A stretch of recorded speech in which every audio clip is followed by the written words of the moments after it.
The first time Ava Bennett heard her own name inside the world of monsters, it was whispered by a woman wearing a diamond engagement ring worth more than Ava's entire life. After tonight, Celeste Voss said softly. Ava Bennett disappears. The glass slipped from Ava's tray. It hit the marble rooftop floor with a sharp, glittering crack. Champagne exploded across polished stone. Crystal shards scattered beneath gold heels, Italian loafers, and the hem of Celeste's white silk gown. For one breath, the whole city seemed to stop with it. Above them, Manhattan glowed like a kingdom made of glass and sin. Cameras flashed near the rooftop garden. A violinist played beneath strings of warm lights. Billionaires laughed with senators. Men who owned casinos, ports, unions, judges, and secrets lifted champagne flutes to celebrate the engagement of Roman DeLuca and Celeste Voss. And suddenly, every powerful face turned toward the curvy waitress in the black uniform. Ava's throat closed. She stood in the middle of the rooftop, with one trembling hand still wrapped around the silver tray, her other palm burning from where a shard had cut her skin. She could feel every stare on her body, every expensive judgment sliding over her hips, her apron, her cheap shoes, her brown hair pinned badly because she had worked a double shift before this party. Furniture. That was how people looked at her. Part of the service, part of the background. Until now. Celeste turned slowly. She was impossibly beautiful in the way dangerous women were beautiful. Smooth, controlled, pale gold hair pinned at the nape of her neck. Lips painted the color of expensive wine. She smiled, like Ava had performed exactly as expected. "Oh, sweetheart," Celeste said, loud enough for the nearest guests to hear. "Are you always this clumsy?" A soft wave of laughter moved through the rooftop. Ava bent instinctively. "I'm sorry. I'll clean it up." "Don't touch it," Celeste said. The words were gentle. The warning underneath was not. Ava froze. Then another voice crossed the silence. "Why do you know her name?" The laughter died. Roman DeLuca had not raised his voice. He did not need to. The Mafia Boss stood beside Celeste beneath the rooftop lights, dressed in a black tailored suit, his dark hair combed back, his face carved into the kind of calm that made people afraid to breathe too loudly. He had the beauty of a man who had survived too much and regretted too little. Cold eyes, controlled posture, hands relaxed at his sides, as if violence was not something he reached for, but something that waited inside him. Ava had heard of him before tonight. Everyone in Manhattan had. Roman DeLuca owned restaurants that never closed, hotels that never lost money, docks that police did not inspect, and men who did not speak unless spoken to. At 36, he was feared by people twice his age and obeyed by men who had buried kings. But in that moment, he was not looking at the broken glass. He was looking at Celeste. Celeste's smile tightened. "What?" Roman's gaze did not move. "I asked why you know the waitress's name." Ava felt the rooftop shift. The violinist stopped playing. Celeste gave a small laugh, delicate and practiced. "Roman, darling, her name is on the staff list." "No." Roman's voice remained quiet. "The staff list says A. Bennett." Ava stopped breathing. Celeste's eyes flickered. Only once. But Roman saw it. So did Ava. And somehow that tiny flicker felt more terrifying than the broken glass, the staring guests, or the blood sliding down Ava's palm. Roman turned his head slightly. "Come here." Ava looked up. For one foolish second, she thought he was speaking to Celeste. He was not. He was speaking to her. Ava's legs did not move. Roman watched her with the patience of a predator waiting for the forest to go silent. "Now." Celeste touched his arm. "Roman, she's staff. Let security handle it." He did not look at his fiancée. "Take your hand off me." The color drained from Celeste's face. Around them, Men in black suits shifted. Not guests, not waiters. DeLuca men. They had been standing among the party like shadows in tuxedos, invisible until Roman's voice called them awake. Ava's manager rushed forward, pale and sweating. "Mr. DeLuca, I apologize. Ava will be removed immediately." "No," Roman said. "She will not." The manager stopped so quickly his shoes squeaked. Roman stepped toward Ava. Every instinct in her body screamed for her to back away, but there was nowhere to go. The skyline glittered behind him. Celeste stood behind him. Power surrounded him. Danger breathed with him. He stopped close enough for Ava to smell clean smoke, cedarwood, and the faint metallic edge of rain coming in from the river. His gaze dropped to her bleeding hand. Ava curled her fingers into her palm. Roman's eyes narrowed. "You heard something." Ava's heartbeat slammed against her ribs. Celeste's warning pressed against the back of her skull. "After tonight, Ava Bennett disappears." "I heard nothing," Ava whispered. Roman looked at her for a long moment. Then he said, so softly only she could hear, "You lying." Ava lifted her chin, even though fear crawled up her spine. "Then, why ask?" Something changed in his face. Not softness, not kindness, interest, dangerous interest. Before Roman could answer, Celeste laughed again. This time it sounded thinner. "Roman, this is humiliating. Our guests are waiting for a toast." Roman did not turn away from Ava. "Then they can wait." The rooftop doors opened behind them. A man stepped out from the private elevator lobby, broad-shouldered, gray-haired, smiling like a judge who had already decided the sentence. Adrian Voss, Celeste's father. The kind of man who made politicians lean close and police commissioners lower their voices. His gaze passed over Ava and stopped, just for a second. But Ava felt it like a hand closing around her throat.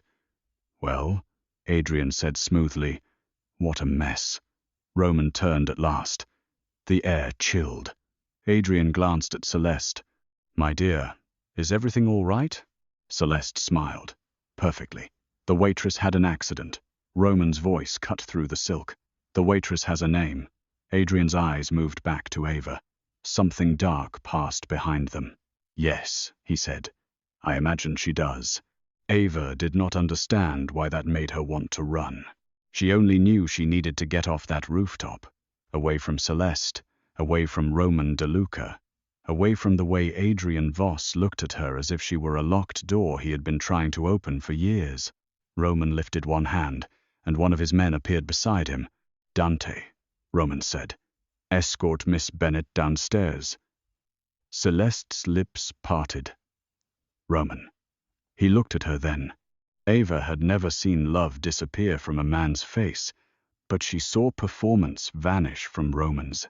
Whatever engagement had been smiling for the cameras 5 minutes ago was gone now. "Not another word," he said. Celeste went still. Ava should have felt relieved when Dante stepped beside her and guided her toward the rooftop doors. Instead, she felt Roman's gaze follow her all the way across the marble. And as the elevator doors closed in front of her, Ava saw Celeste watching her with a smile that made one thing terribly clear. The threat had not ended. It had only begun. Ava Bennett lived in Queens on the 3rd floor of a building where the heat worked when it felt generous and the hallway lights flickered like they were tired of surviving. By the time she reached home that night, her hand had stopped bleeding, but her pulse had not slowed. She locked the door behind her, then locked the second lock, then pushed the chain into place. Only then did she breathe. The apartment was small, clean, and worn in the way of places held together by effort instead of money. A second-hand couch, a kitchen table with one uneven leg, a row of children's drawings taped beside the fridge, a blue backpack hung from a chair. Ava slipped off her heels and walked quietly toward the narrow bedroom at the end of the hall. 7-year-old Leo slept curled beneath a dinosaur blanket, one arm wrapped around a stuffed black wolf. His dark curls fell over his forehead. His mouth was open slightly. Innocent. Safe. For now. Ava leaned against the doorframe, the fear she had been holding back finally loosening in her chest. She had been 19 when her mother brought Leo home wrapped in a hospital blanket and told Ava not to ask questions. She had been 22 when her mother died in a crash that never felt like an accident. She had been 24 when she signed guardianship papers with shaking hands because no one else came for the boy. People thought Leo was her brother. Some thought he was her son. Ava never corrected anyone unless she had to. The less people knew, the safer he was. That was what her mother used to say. The less people know, the longer we survive. Ava had never understood what they were surviving from. Tonight, she feared she was about to find out. Her phone buzzed. Unknown number. She stared at it until it stopped. Then, a message appeared. Do not go to sleep. Ava's stomach dropped. Another message came. Take the child and leave through the back stairwell. Now. Ava backed away from the phone like it had burned her. Then something scraped softly outside her apartment door. Her body went cold. She moved fast. She grabbed Leo's backpack, already packed with emergency clothes because fear had made her practical years ago. She lifted Leo from the bed. He stirred against her shoulder. Ava, he mumbled. Quiet, baby, she whispered. We replaying the silent game. He was sleepy enough to obey. Ava carried him into the kitchen. The apartment door handle turned. Once, slowly. Ava clamped a hand over Leo's mouth before he could gasp. The lock clicked. Someone outside was picking it. Ava moved toward the fire escape window, her knees weak, her mind sharp with panic. She pushed it open just as the front door chain snapped. Ava climbed out first, then pulled Leo after her, holding him tight against the cold metal landing. Rain misted over the alley below. A black SUV waited at the curb with its headlights off. For one terrifying second, Ava thought it belonged to whoever was breaking in. Then the back door opened. Roman DeLuca stepped out. No umbrella, no hurry, just black coat, controlled fury, and eyes fixed on her fire escape like he had known exactly where she would be. Ava froze. Behind her, inside the apartment, footsteps crossed her floor. Roman lifted one finger to his lips. Ava hated herself for obeying. Roman's men moved like shadows below. Two went through the front. One came up the fire escape so silently, Ava did not hear him until he was beside her. Miss Bennet, he whispered. Give me the boy. No. The man looked down toward Roman. Roman's voice rose from the alley, calm and absolute. She said no. Help her down. The man nodded. Ava descended the slick fire escape with Leo clinging to her neck. Her hands shook so hard she nearly slipped twice. Roman did not move until her feet touched the pavement. Then he stepped closer. Leo lifted his head from Ava's shoulder and looked at him with wide, frightened eyes. Roman's expression changed so slightly. Most people would have missed it. Ava did not. His gaze sharpened, not at Leo's fear, at his face, at his dark curls, at something Roman recognized but did not yet understand. Who is he? Roman asked. My brother. Roman looked back at Ava. Try again. Ava tightened her hold on Leo. He is a child. For the first time that night, Roman did not answer immediately. From above, a crash sounded inside her apartment. Ava flinched. Roman's jaw hardened. One of his men emerged from the building holding a small black device between gloved fingers. Camera in the smoke detector, the man said. Another behind the kitchen vent. Whoever installed them had access days ago. Ava stared at the device. Hidden surveillance. In her home, where Leo slept, her legs nearly gave out. Roman saw it. He reached for her, then stopped, before touching her. That restraint scared her more than if he had grabbed her. It meant he knew exactly how much power he had. It meant he was choosing not to use it. For now. Get in the car, Roman said. Ava laughed once, breathless and bitter. You think I'm getting into a car with a mafia boss?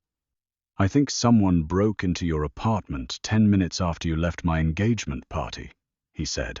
I think my fiancée knew your full name when she should not have. I think your home has surveillance devices planted in it.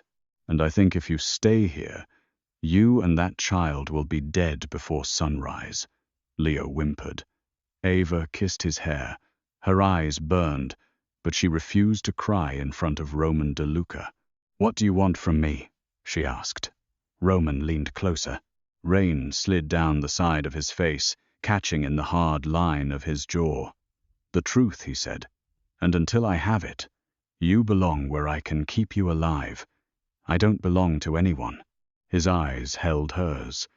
No, he said quietly, you don't. The words should not have affected her. They did. Ava hated that too. Behind them, police sirens wailed somewhere far away, too late to save anyone. Roman opened the SUV door himself. Ava looked at the dark leather interior, then at the broken third-floor window above, then at Leo shaking in her arms. She stepped into the car. Roman followed. The door closed, and the city disappeared behind tinted glass.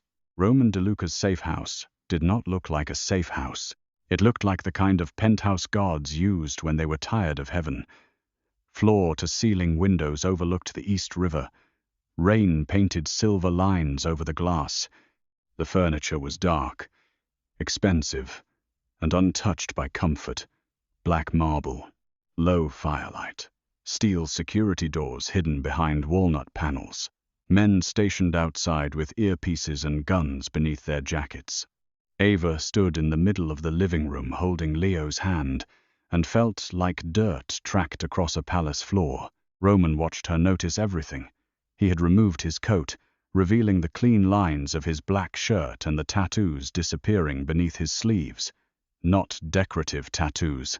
Ava could tell. They looked like history written in ink. Names, dates, symbols men killed over. Leo hid behind Ava's leg. Roman lowered himself slightly, not kneeling, not soft, but enough that he was no longer towering over the boy. What's your name? He asked. Leo looked up at Ava. Ava shook her head. Roman's mouth almost curved. Smart. He doesn't talk to strangers, Ava said. Neither do you. I'm talking right now. No, Roman said. You re-surviving. The accuracy of it unsettled her. A woman in a grey suit entered carrying a medical kit and a folded set of children's pajamas. Boss. Roman nodded. Leave them. Ava stepped back. No one touches him. Roman looked at her. No one will. Forgive me if I don't trust the hospitality of criminals. One of the guards shifted at her tone. Roman did not. Instead, something like approval passed through his eyes. You shouldn't, he said. Ava did not know what to do with that. The woman left. Roman opened the medical kit himself and took out antiseptic, gauze, and tape. Your hand, he said. It's fine. It's bleeding again. Ava looked down. He was right. The cut across her palm had reopened on the fire escape. Blood touched the line of her wrist. She curled her fingers. Roman's gaze sharpened. Ava. Her name in his mouth sounded different than it had in Celeste's whisper. Not a threat. Not exactly. A command wrapped in something darker. Leo tugged her sleeve. Let him fix it. Ava looked down at him. Traitor, she thought helplessly. She sat on the edge of the sofa. Roman sat across from her, close enough that his knee nearly touched hers. He took her hand only after waiting for her to give it. She hated that she gave it. His fingers were warm, careful, strong in a way that made her painfully aware of how easily he could hurt her and how deliberately he did not. The antiseptic stung. Ava flinched. Roman's thumb pressed lightly against her wrist, not holding her down, just steadying her. Glass cuts are deceptive, he said. They look small until they go deep. Ava watched his hands instead of his face. Is that supposed to be advice? It's an observation. About glass? About people. She looked up. He was watching her too closely. Ava pulled her hand back the moment he finished wrapping it. Roman let her. That, more than anything, made her nervous. Men who frightened her usually wanted her to know she had no choice. Roman DeLuca seemed far more dangerous because he understood that choice was sometimes a longer leash. "Why did you text me?"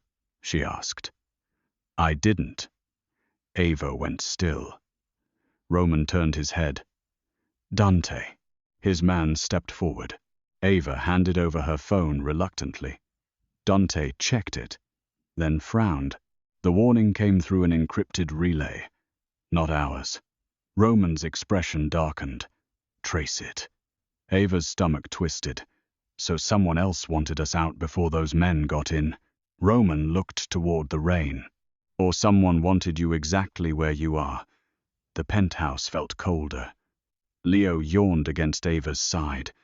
Fear had exhausted him. Ava guided him to the guest room only after checking the closet, bathroom, windows, and locks herself. Roman waited in the doorway without comment. When Leo was asleep, Ava returned to the living room and found Roman standing beside a wall of screens. On one screen was the rooftop party. Ava saw herself from above, holding the tray. Another angle showed Celeste leaning toward a brunette woman in emerald earrings. Roman played the audio. Static. Music. Then Celeste's voice. "After tonight, Ava Bennett disappears." Ava wrapped her arms around herself. The words were worse the second time. Roman replayed them once more. His face did not change, but something in the room did.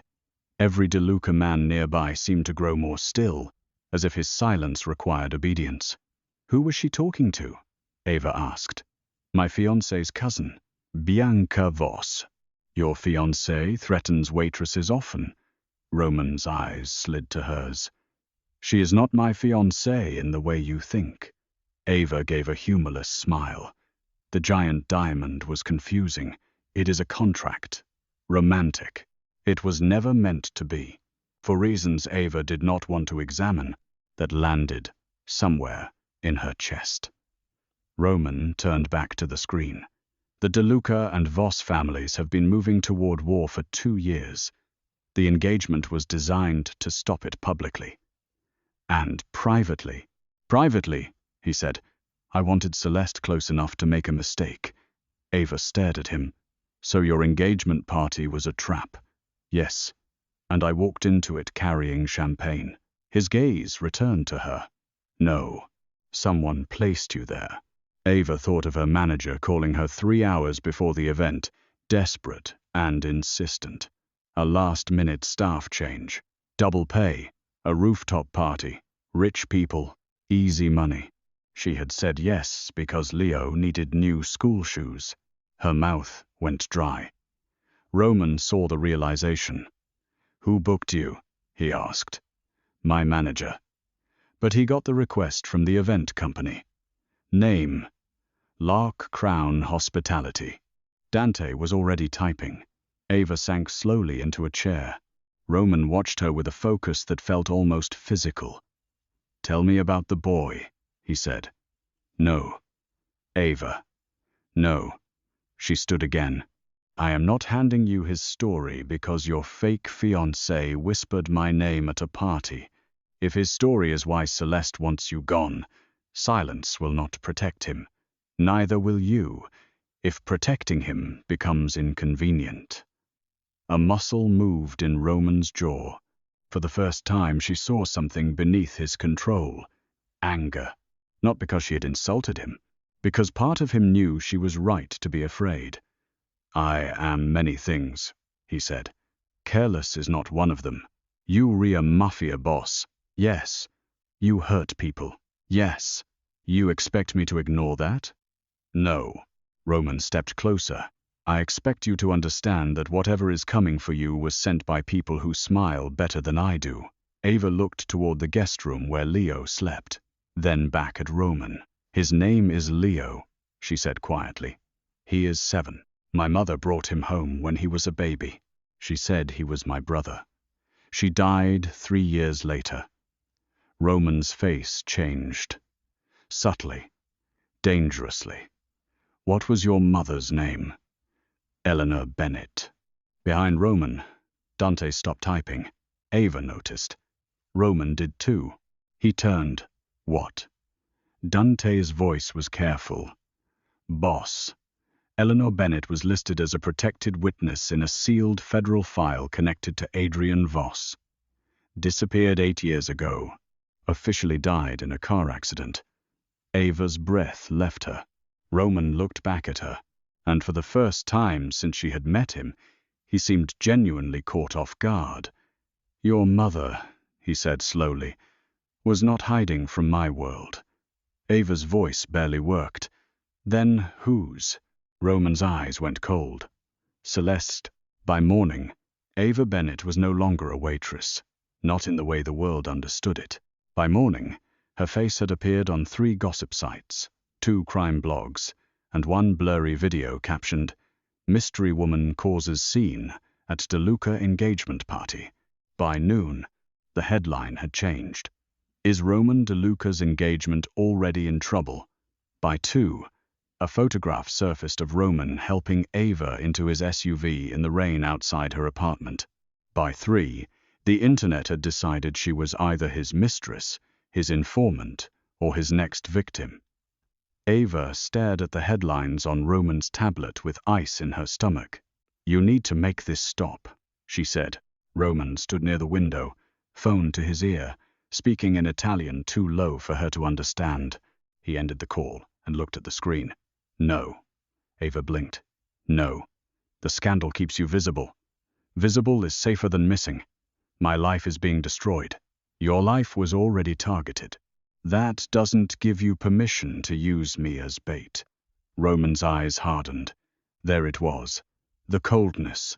The boss beneath the man who had wrapped her hand.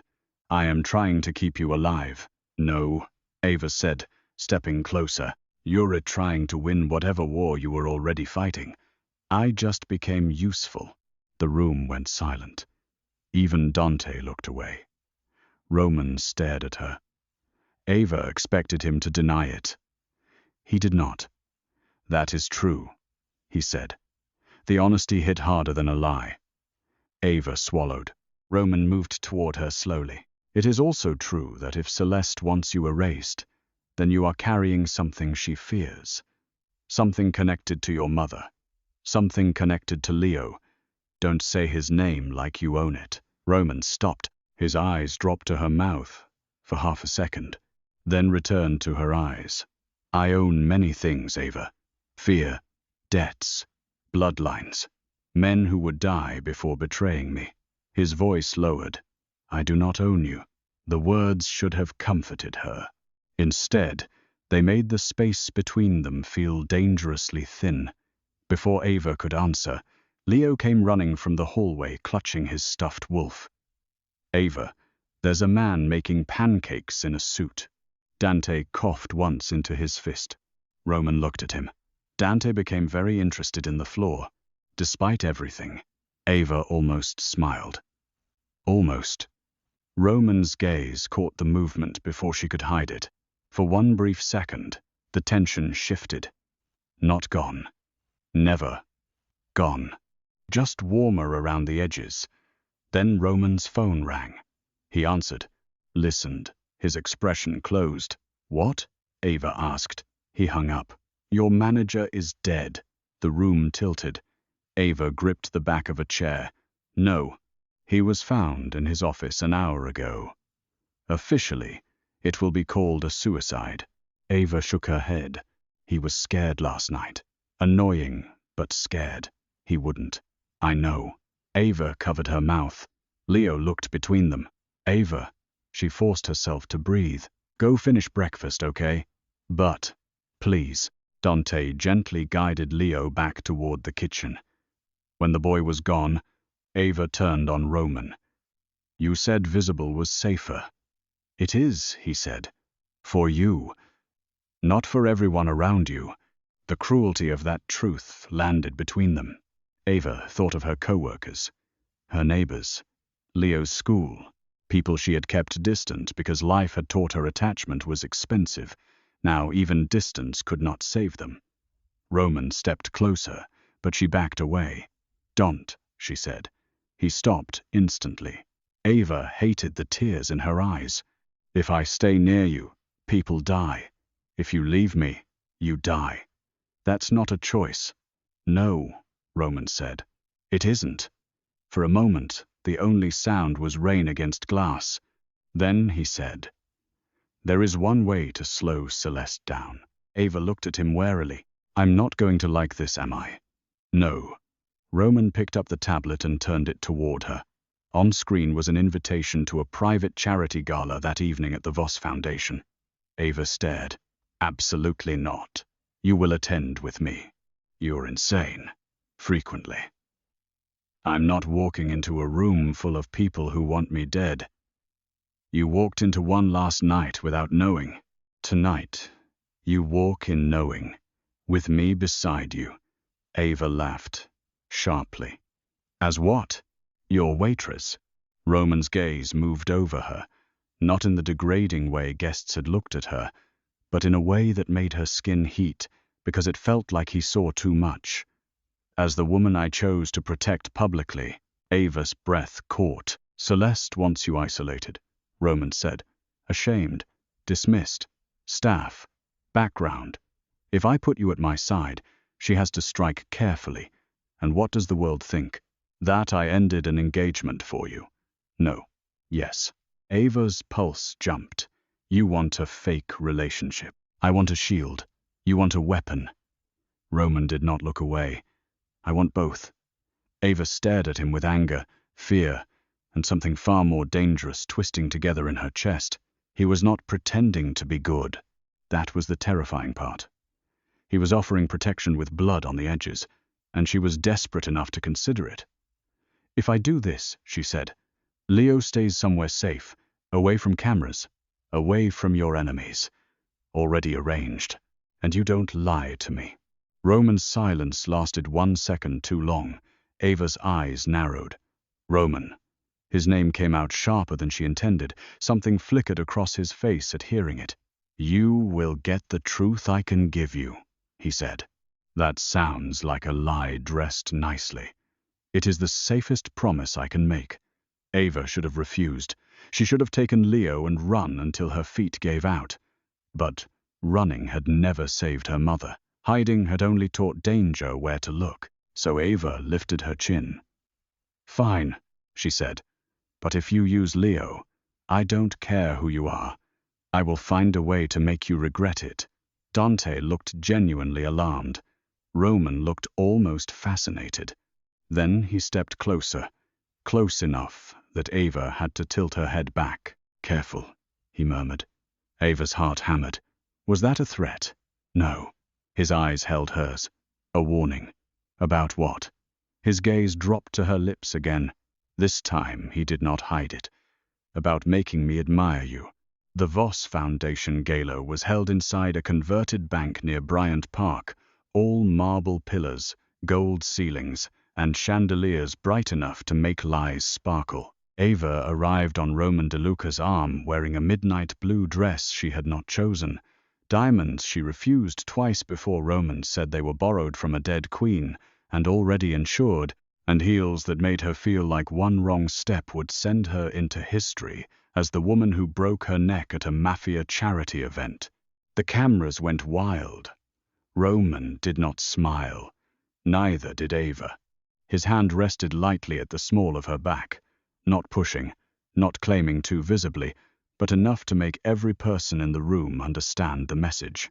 Touch her, and answer to me. Ava could feel Celeste's hatred before she saw her. Roman's fiancée stood near the grand staircase in silver silk, surrounded by donors and politicians, her ring still blazing on her finger like a dare. When she saw Ava, her smile remained perfect. Her eyes did not. Ava leaned slightly toward Roman. "Your almost wife looks thrilled. Jealousy makes people impatient. Does that include you?" Roman's gaze shifted to her. "Do you want to make me jealous, Ava?" The question was too quiet, too intimate. Ava looked away first. That wasn't an answer, she said. No, Roman murmured. It was a confession. Before she could recover, Celeste approached. Roman, she said, voice sweet enough to poison tea. I didn't realize we were inviting staff as guests now. Ava felt old shame rise automatically. The kind rich people knew how to summon with one sentence. Roman's hand pressed once against her back. Not comfort. A reminder. Stand. So she did. Ava smiled at Celeste. Don't worry. I'm still better at carrying champagne than most people in this room are at carrying secrets. Celeste's eyes flashed. Roman looked down at Ava, as if she had just done something deeply inconvenient to his self-control. Adrian Voss arrived behind his daughter, smiling. Miss Bennet, he said. What an unexpected pleasure. Ava's skin crawled. Roman's voice was flat. Is it unexpected, Adrian? The older man chuckled. In our circles, Roman, everything is expected eventually. Ava looked from one man to the other. There was a war happening in the silence. Then Adrian's gaze dropped to Ava's necklace. Ava touched it instinctively. It was the only thing her mother had left her besides debts and fear, a small gold locket that did not open, engraved with a tiny E on the back. Adrian's smile faded. Just for a moment. Roman noticed. Ava did too. Celeste grabbed her father's arm lightly. Daddy, the mayor is waiting. But Adrian kept looking at the locket. Where did you get that? He asked. My mother. His eyes sharpened. And where is she? Ava's mouth went dry. Roman answered for her. Dead. Adrian looked at him. Roman smiled then. It was not pleasant, but you already knew that. The room seemed to dim. Adrian's expression returned to smoothness. Careful, Roman. Grief makes men reckless. No, Roman said. Secrets do. Celeste stepped between them. Enough. This is a charity gala, not one of your dockside interrogations. Ava looked at Roman. Dockside. His jaw tightened. Another hidden piece, another truth withheld. The evening became a performance of knives wrapped in velvet.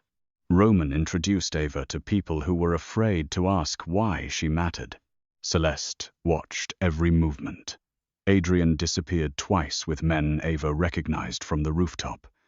Every time Ava turned, she felt eyes on her. Then, near midnight, she saw someone she knew. Marissa, another waitress from Lark Crown. Ava caught sight of her near the service corridor, pale and trembling, dressed in a catering uniform. Marissa? Ava whispered. The woman's eyes filled with panic. She turned and ran. Ava pulled away from Roman. He caught her wrist gently. Where are you going? I know her. That is not an answer.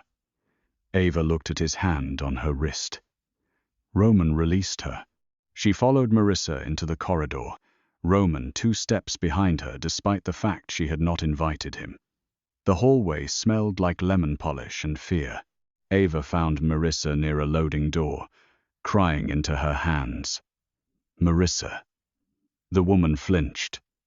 I'm sorry. I'm so sorry.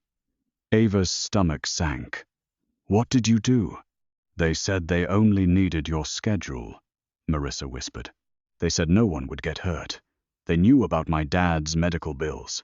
They knew everything. Roman's presence behind Ava turned lethal.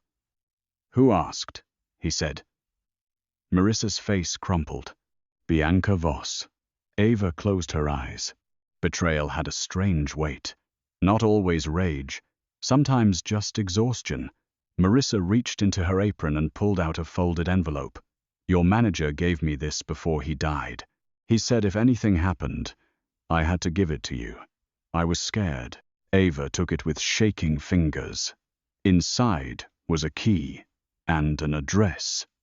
Roman looked over her shoulder. His expression changed. "What is it?" Ava asked. "A private vault under the old Federal Hall building." He looked at the key. Families like ours use places like that for things no court should find. "Our families?" Ava asked. He did not answer. Before she could demand one, the loading door burst open. Men in masks rushed in. Roman moved before Ava even understood danger had entered the hall. He shoved her behind him, drew a gun from beneath his jacket, and fired once into the ceiling. The sound cracked through marble and gold. Guests screamed in the ballroom. One masked man grabbed Marissa, another aimed at Ava. Roman's arm came around her, hard and protective, pulling her against his chest as he turned his body between her and the gun. Ava felt the shot more than heard it. A marble wall exploded beside them. Roman pushed her down behind a catering cart. His body covered hers for one breath, heavy and warm, and terrifyingly alive. "Stay down," he ordered. Ava looked up at him. His face was inches from hers. No softness, no confession, only fury. But not because men had attacked him, because they had aimed at her. Then he was gone, moving with brutal precision through smoke and screaming. Ava crawled toward Marissa, who was sobbing near the wall. Another attacker reached for Ava's ankle. She grabbed the nearest champagne bottle and swung. It shattered against his mask. He dropped. Ava stared at him, horrified. Roman looked back just in time to see it. Their eyes met across the chaos. Something fierce passed between them. Not romance. Not yet. Recognition. Ava was not furniture. She was not background. And Roman DeLuca was beginning to understand that protecting her would not be simple because Ava Bennett did not know how to be owned, even by safety. The vault beneath Federal Hall smelled like old paper, cold metal, and the kind of secrets that had ruined families. Roman took Ava there before dawn. Not because it was wise, because waiting had become more dangerous. Leo had been moved to a DeLuca estate outside the city with 3 guards, 1 pediatric nurse, and a retired schoolteacher who apparently owed Roman a favor and did not ask questions. Ava hated leaving him. She hated more that she trusted Roman's security more than her own apartment. The vault attendant did not ask for identification after seeing Roman. He simply led them down a private corridor and left them in front of a steel door. Ava used the key.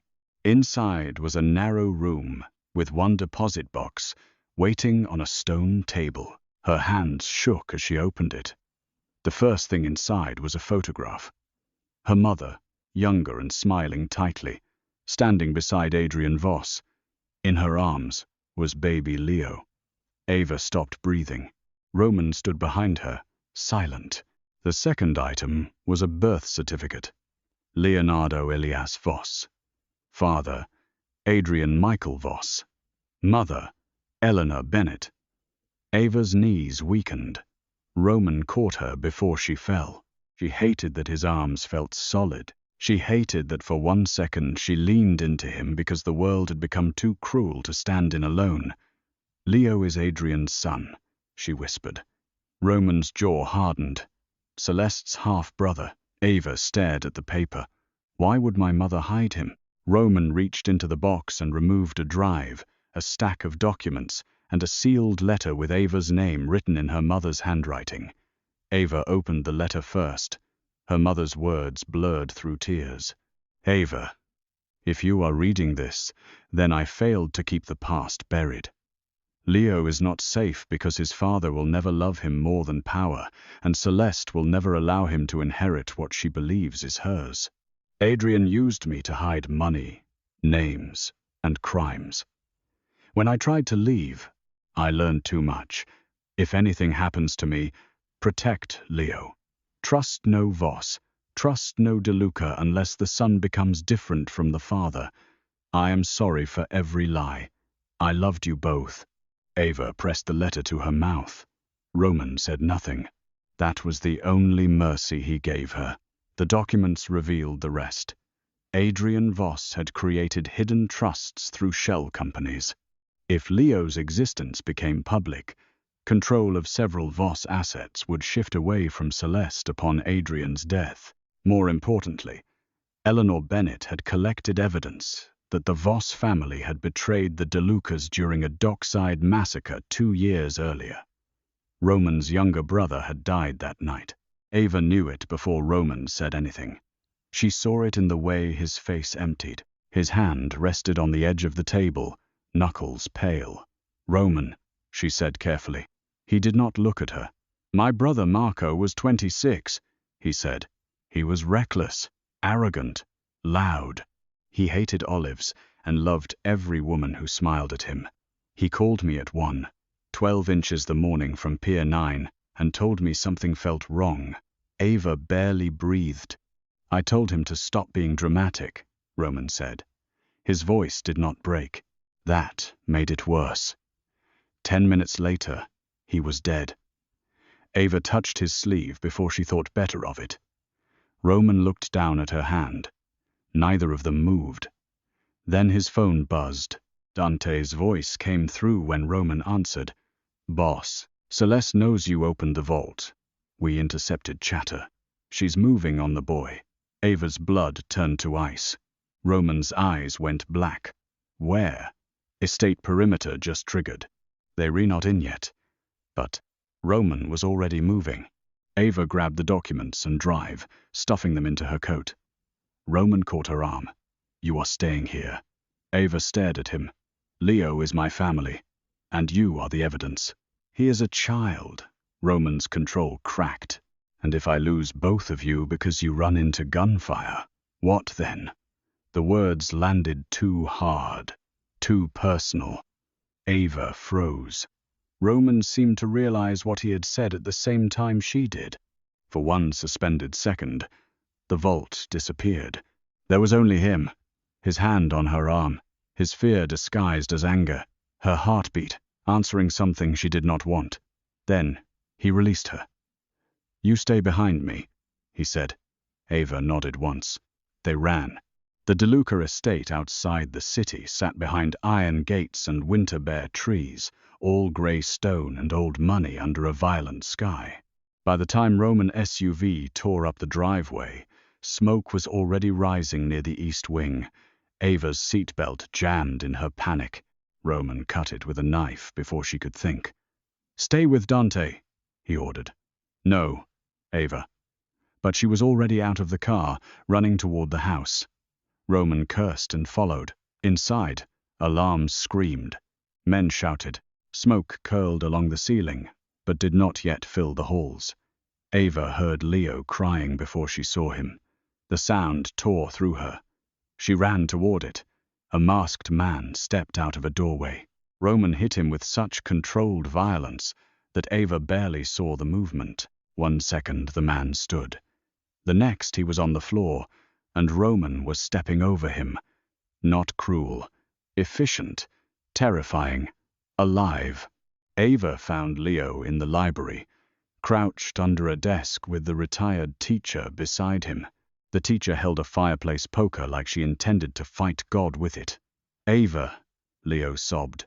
She dropped to her knees and pulled him into her arms. I'm here. Roman stood in the doorway, gun lowered, eyes scanning every shadow. Then the television mounted above the fireplace flickered on. Celeste appeared on the screen, still beautiful, still smiling. Behind her was a candle-lit room Ava did not recognize. "Roman," Celeste said, "you always did love dramatic rescues." Roman went still. Ava held Leo tighter. Celeste's gaze shifted slightly, as if she could see Ava through the camera. "And there she is. The waitress who broke my engagement." Roman's voice was ice. "You broke it when you threatened her." Celeste laughed. "No, I broke it when I realized you were never going to marry me." "Not really. You wanted my family close enough to gut us. Daddy wanted your ports. I wanted your name. We all wanted something." Her smile sharpened. "Except Ava, apparently." "Ava just wants to survive." How touching. Ava stood slowly, keeping Leo behind her. Why do you care if Leo exists? Celeste's eyes glittered. Because my father's little mistake becomes my financial problem if the world learns his name. He's 7. He is paperwork with a pulse. Ava flinched as if struck. Roman's face changed in a way that made every man in the room step back. Celeste saw it and smiled wider. Oh, Roman, there it is. That look. You never looked at me like that. Pray, I never do, he said. Celeste's smile faltered. Then her expression hardened. You have until midnight to bring me the drive from the vault and sign over DeLuca control of Pier 9. Come alone, or I send every newspaper in the city proof that Ava Bennett kidnapped Adrian Voss's son for ransom. Ava stared. No one would believe that. Celeste tilted her head. Sweetheart, people believe whatever expensive men tell them to believe. The screen went black. Silence followed. Leo shook against Ava. Roman turned to Dante. Find her. Already working. Ava looked at Roman. She can't have the drive. She won't. She can't have Leo. She won't. She can't have you either. The words came out before Ava could stop them. Roman looked at her. The room seemed to hold its breath. Ava looked away first, furious with herself. Roman stepped closer, slow enough that she could retreat. She did not. He stopped inches from her. You should not care what happens to me, he said. Ava laughed softly, painfully. I know. His hand lifted. For one impossible moment, she thought he would touch her face. He stopped just before his fingers reached her cheek. The almost touch hurt more than contact would have. Then Dante entered. We found her. Abandoned church in Harlem. Voss family property. But there's something else. Roman did not look away from Ava. Say it. Dante hesitated. Adrian Voss is there too. With Bianca. And half the men who hit Pier 9 2 years ago. Roman's expression turned to stone. Ava understood. This was no longer only about Leo. This was about his brother, his revenge, his trap, his grief, and somewhere inside all of that, her. Ava found the hidden file by accident. Or maybe betrayal always wants to be found. Roman had left her in an upstairs bedroom at the estate with Leo asleep beside her and 2 guards outside the door. He had gone downstairs to prepare for midnight, carrying the kind of silence men wore when they had already decided who would die. Ava could not sleep. She went looking for water and found Roman's office door open. Inside, maps covered the walls, pier layouts, Voss properties, surveillance stills from the rooftop, photos from her apartment after the break-in. Celeste, Adrian, Bianca. Then Ava saw herself. Not one photo, dozens. Ava entering work. Ava at Leo's school. Ava buying groceries. Ava sitting on the fire escape 2 weeks ago, her face turned toward the sky. Her heart stopped. Behind her, Roman's voice said, "Those were recovered from Celeste's men." Ava turned. He stood in the doorway. She could not read him. For once, she did not want to. You expect me to believe that? Yes. Why didn't you show me?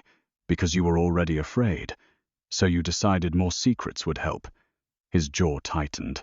I decided keeping you functional mattered more than satisfying your need to know every threat at once. Ava laughed, stunned. My need? Those are photos of me. My life. My child. He is not your child. The words cut. Roman knew it the moment he said them. Ava's face went still. He stepped forward. Ava. No. Don't. His voice lowered. I meant legally. Biologically. I know exactly what you meant. Her eyes burned. But I held him when he had nightmares. I signed school forms. I worked until my feet bled so he could have a birthday cake. I lied to landlords and doctors and teachers because my mother left me with a baby and a box of fear. So don't stand there with your war maps and tell me what he is to me. Roman looked stricken. Not dramatically. Not softly. Worse. Silently, Ava grabbed one of the photos and threw it at him. It hit his chest and fell. You were going to use us. Roman did not deny it fast enough. The last fragile piece inside her broke. Oh my God. He stepped toward her. At first, Ava backed away. There it is. At first, he repeated, voice rougher now. Before I knew you. Before Leo. Before Celeste put cameras in your home. Before I watched you stand in a room full of predators and refuse to lower your eyes. That's supposed to make it better? No. Then what is it supposed to do? Roman's control finally cracked enough for pain to show through. It is supposed to be the truth. Ava stared at him. The truth was ugly. But it was still truth. Roman took another step. I was going to use the evidence to destroy Adrian Voss. I was going to use whatever connection your mother had to expose Celeste. I was going to do what men like me do. And now? His eyes held hers. Now I would burn Pier 9 myself before I let them take you. Ava's breath caught. The words were too much, too dangerous, too close to everything she had not let herself want. She looked away. Don't say things like that. Why? Because I might believe you. Roman came closer. This time, when his hand lifted, he did not stop. His fingers touched her cheek with impossible care. Ava closed her eyes despite herself. The touch was brief, reverent. Then gunfire cracked downstairs. Roman pulled away instantly. The door burst open. Dante appeared. They found the estate gate. Roman looked at Ava. All softness vanished. Take Leo through the tunnel. No, Ava said. Ava, I am done running separately from the truth. Roman's eyes burned. This is not courage. It is suicide. No, she said. It's family. Another shot sounded. The lights flickered. Roman looked toward the hallway, then back at her. For the first time, Ava saw the thing beneath all his power. Fear. Not of death. Of losing. He took her face in both hands, sudden and intense. Listen to me, he said. If I tell you to run, you run. If I tell you to hide, you hide. If I fall, you do not come back for me. Ava's eyes filled. I hate you, she whispered. Roman's mouth almost touched her forehead. I know, you don't. His eyes dropped to hers. No, he said, I don't. Then he let her go, and the house went dark. Midnight found them inside an abandoned church in Harlem, where saints stared down from broken stained glass and candles burned along the altar like someone had mistaken murder for prayer. Roman came through the front doors alone. At least, he appeared alone. Ava watched from the shadows of the choir loft with Dante and Leo hidden behind her, her heart pounding so hard she could barely hear the wind moving through the cracked windows. She had refused to stay behind. Roman had looked like he wanted to lock her in a vault. Instead, he gave her a small transmitter, placed his coat around her shoulders, and said, If this goes wrong, you get him out. Ava asked, And you? Roman had only looked at her. That had been answer enough. Now he stood in the center aisle beneath the ruined ceiling, black suit immaculate, face unreadable, the drive from the vault held in one hand. Celeste stood at the altar, in red. Not bridal white anymore. Red. Beside her stood Adrian Voss, older, colder, one hand wrapped around a cane he did not need. Bianca waited near the candles with a gun in her hand. Around them, armed men filled the shadows. Celeste smiled when she saw Roman. You came. Roman's voice echoed through the church. You sound surprised. I thought your pride might be stronger than your attachment to the waitress. It was. Her smile faltered. Roman stepped closer. Then I met her. Ava's chest tightened. Celeste laughed, but pain twisted beneath it. You expect me to believe Ava Bennett changed Roman DeLuca? No, Roman said. I expect you to understand that you failed to. Adrian tapped his cane once against the stone floor. Enough romance. The drive. Roman lifted it. Adrian's eyes gleamed. And the peer documents? Celeste asked. Roman reached into his jacket and removed a folded packet.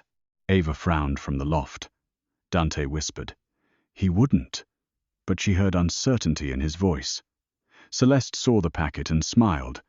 For a waitress, she said softly. How tragic. Roman's face did not change. Adrian nodded to Bianca. Bianca moved toward the side aisle. Toward the stairs leading to the choir loft, Ava's blood ran cold. They knew. Dante stepped in front of her and Leo. Roman looked up, only for a second. But Celeste caught it. Her smile widened. There she is. A spotlight snapped on, flooding the loft. Ava shielded Leo's face. Roman's entire body went still. Celeste lifted her gun toward the loft. Come down, Ava. Bring my little inheritance problem with you, Leo whimpered. Ava squeezed his hand. Stay behind Dante. Then she stood. Roman's eyes locked on hers from below, furious and terrified. Ava walked down the narrow stairs slowly, every step echoing. The church watched her descend, not as staff, not as furniture, as the woman everyone had tried to erase and failed. When she reached the aisle, Roman moved toward her. Bianca raised the gun. Roman stopped. Ava walked to him anyway. You shouldn't be here, he said quietly.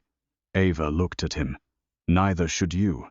Something like a broken smile touched his mouth and vanished. Celeste clapped once. Beautiful. Really. I almost feel bad. No, you don't, Ava said. Celeste's eyes sharpened. Ava turned to Adrian. Leo is your son. The old man's expression barely shifted. A regrettable complication. He is a child. He is leverage. Roman's voice became deadly. Careful. Adrian smiled. You sound like your father. Roman moved so fast several men raised their guns. But Ava caught his hand. He stopped. Her fingers closed around his. The whole church seemed to notice. Celeste, most of all. You love her, Celeste whispered. Roman did not answer. He did not need to. Celeste's face twisted. I was born for this world, she said. I was raised for it, trained for it. I learned names, alliances, blood debts. I smiled beside monsters. And you choose a waitress? Roman's hand tightened around Ava's. No, he said. I chose the one person in this room who never wanted power. Celeste lifted her gun. Roman stepped in front of Ava. Adrian shouted, Enough! Give me the drive. Roman looked at Ava. There was apology in his eyes. Then he handed the drive to Adrian. Ava's stomach dropped. Celeste smiled triumphantly. Adrian inserted it into a laptop on the altar. The screen lit. For 1 second, nothing happened. Then Celeste's voice filled the church speakers. After tonight, Ava Bennett disappears. Celeste froze. The audio continued. Her conversations with Bianca.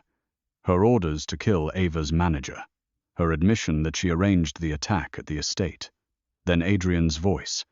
Pier 9. Marco De Luca. Payments. Names. Dates. Every secret spilled through the church like judgment. Adrian ripped the drive from the laptop, but it was too late. Roman's eyes were cold. That was not the only copy. Outside, sirens erupted.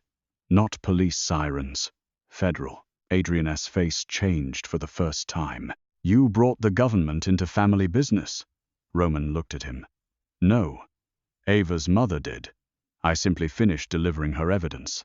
Celeste screamed and fired. Roman pulled Ava down as the church exploded into chaos. Gunfire shattered stained glass overhead. Men shouted. De Luca soldiers stormed through side doors. Federal agents breached from the back. Candles fell. Smoke curled through holy air. Roman shielded Ava with his body. dragging her behind a stone pillar. Leo screamed from the loft. Ava tried to run to him, but Roman held her back. Dante has him. I need to see him. You need to live. A bullet struck the pillar. Stone chips cut Roman's cheek. Ava grabbed his face. You re-hit. It's nothing. You always say things like that? Only when beautiful women panic over me. She stared at him despite the madness around them. Did you just call me beautiful during a shootout? His eyes met hers. Yes. For one insane second. Ava almost laughed. Then Celeste appeared from the smoke behind Roman, gun raised. Ava saw her first. Roman!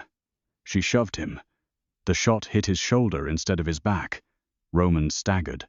Ava caught him as much as she could, terror ripping through her. Celeste aimed again, but Leo's stuffed wolf flew from the choir stairs and hit Celeste in the face. It did nothing, except distract her for half a second. That was all Roman needed. He disarmed Celeste with one brutal movement and pinned her wrist against the pillar. The gun clattered away. Celeste stared at him, breathing hard, mascara streaked, hatred stripped bare. You would have loved me, she whispered, if she had never existed. Roman looked at Ava, then back at Celeste. No, he said. I would have endured you. The cruelty of truth broke Celeste more than rage would have. Federal agents swarmed her. Adrian tried to flee through the sacristy and found Dante waiting with a gun and no patience. The church slowly filled with surrendered men, broken glass, and the sound of handcuffs closing around old power. Ava ran to Leo and dropped to her knees, holding him so tightly he complained he could not breathe. Then she turned. Roman stood near the altar, one hand pressed to his shoulder, blood darkening his black suit. He looked at Ava as if she were the only thing still standing in the world. Then his knees buckled. Ava caught him before he hit the floor. Roman! His weight dragged her down with him. She cradled his head in her lap, her hands shaking against his face. No, no, stay with me. His eyes opened halfway. Bossy, he murmured. Tears spilled down her cheeks. Don't you dare flirt while bleeding. His mouth curved faintly. I have terrible timing. Ava pressed her forehead to his. You don't get to die after making me care. Roman's eyes softened in a way she had never seen. There, beneath broken saints and burning candles, with sirens outside and Celeste screaming his name from handcuffs, Roman DeLuca lifted his uninjured hand and touched Ava's cheek. This time, he did not stop halfway. I was afraid of that, he whispered. Of dying. His gaze held hers. Of making you care. 3 months later, Manhattan still whispered about the night the DeLuca-Voss engagement ended in an abandoned church. The papers called it a criminal conspiracy. The gossip sites called it a love triangle. Federal prosecutors called it the biggest organized crime corruption case in New York's recent memory. Ava called it the reason she now had 3 locks, a security detail she pretended not to notice, and a 7-year-old boy who insisted Roman's house had better pancakes than hers. Adrian Voss went to prison before trial because no judge wanted the scandal of granting him bail. Celeste Voss disappeared from society pages and reappeared in courtroom sketches, still beautiful, still furious, no longer untouchable. Leo became Leonardo Bennett by legal choice, not fear. Ava let him keep the name that had raised him. The inheritance tied to Adrian Voss was placed in trust, guarded by lawyers Roman disliked, and Ava trusted because they were afraid of her, not him. Ava did not return to Lark Crown. Roman bought the hospitality company and fired half the board. Ava found out from the newspaper and stormed into his office on the 47th floor of DeLuca Tower, wearing jeans, a green sweater, and fury. Roman looked up from a conference table surrounded by dangerous men. Every man in the room went silent. Ava held up the paper. Tell me you did not buy an entire company because they treated me badly. Roman leaned back in his chair. His shoulder had healed, though he still moved carefully when he thought no one was watching. They also laundered money for Adrian Voss. Roman. And treated you badly. Roman. He looked at the men around the table. Leave. They left quickly. Ava crossed her arms.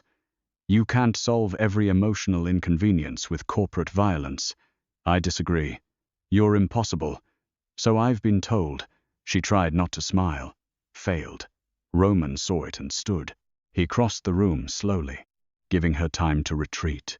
She never did any more. That still seemed to affect him. He stopped in front of her. I also heard you signed a lease. Ava narrowed her eyes. How? Dante. I'm firing Dante from my life. He will be devastated. Ava looked away, suddenly nervous. It's a small place. Cafe downstairs, apartment above it. Queens. Near Leo's school. You didn't ask me for help. No. Why? She looked back at him. Because I needed to know I could build something that wasn't handed to me by fear, pity, or a man with blood on his shoes. Roman's face became unreadable. Then he nodded once. Good. Ava blinked. Good? Yes. You're not offended. I am constantly offended. That doesn't mean you're wrong. She laughed softly. Roman's gaze dropped to her mouth. The office changed around them. It always happened like that now. 1 second they were arguing. The next, the air became charged with everything they had not fully said. Roman lifted a hand and tucked a strand of hair behind her ear. Ava's breath caught. You're doing it again, she whispered. What? Almost touching me like you re-asking permission without words. His eyes darkened. I am. Ava's heart turned over. Roman DeLuca, who commanded men with silence and terrified senators with a glance, waited for her. Always now. Not because he was weak. Because he understood strength meant nothing if it crushed the person you wanted to hold. Ava stepped closer. His breath shifted. Then she kissed him. It was not gentle at first. Too much had led to it. Fear, anger, rain, blood, broken glass, secrets. Every almost touch that had lived between them finally becoming real. Roman's hand came to her waist, firm and reverent, pulling her closer but not trapping her. Ava felt the restraint in him, the danger held back by choice, and it made her trust the kiss more, not less. When they separated, Roman rested his forehead against hers. I need to tell you something, he said. Ava stiffened. That sounds ominous. It is. She pulled back enough to look at him. Roman's expression was serious. I do not know how to love gently. Ava's throat tightened. He continued, voice low. I know how to protect, possess, destroy threats, stand between you and bullets. I know how to remember every person who has ever made you afraid. But gentleness is not a language I learned well. Ava touched his chest, feeling the steady beat beneath her palm. Then learn. His eyes held hers. For you, he said, I will. 6 months later, Ava opened Bennett House Cafe on a rainy Thursday morning. The sign was green and gold. The tables were mismatched on purpose. The first dollar she earned was framed behind the counter. Leo sat near the window doing homework and eating a cinnamon roll bigger than his face. Ava wore an apron because she wanted to, not because someone had made her invisible in one. At noon, 3 black SUVs pulled up outside. Every customer turned. Ava sighed, subtle as always. Roman entered carrying a single white rose. Not a bouquet. Not diamonds. Not some grand public claim. 1 rose. Ava looked at it, then at him. What is this? A grand romantic gesture. This is 1 flower. I was told I should practice moderation. By who? Your lawyer? Ava laughed. Roman placed the rose on the counter. Leo ran over and hugged him around the waist. Roman froze for half a second, as he always did when affection attacked him without warning. Then his hand came down carefully on the boy's head. "You're late," Leo said. "I was in a meeting." Ava said Mafia meetings are not excuses. Roman looked at Ava. "She says many dangerous things." Ava leaned on the counter. "And yet you keep coming back." Roman's gaze softened in the way that still made her chest ache. "Yes," he said, "I do."